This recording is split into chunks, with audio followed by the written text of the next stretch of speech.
Olá, no tutorial 3CM de hoje eu vou ensinar um penteado inspirado nas passarelas, mas que pode ser usado no dia a dia. Vamos aprender?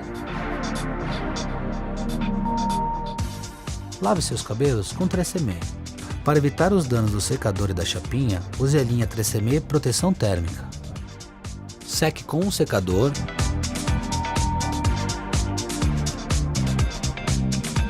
Pegue as laterais E prenda com um grampo.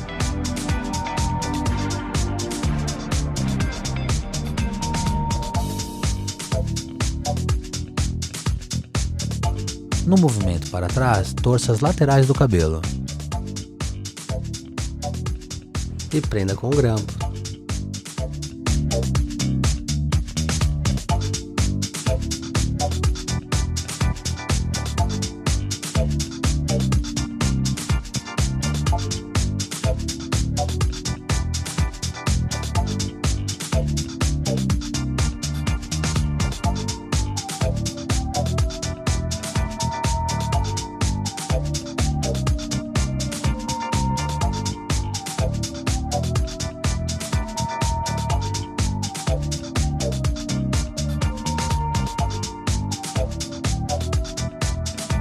Agora você já pode fazer o penteado e mostrar pra gente como ficou.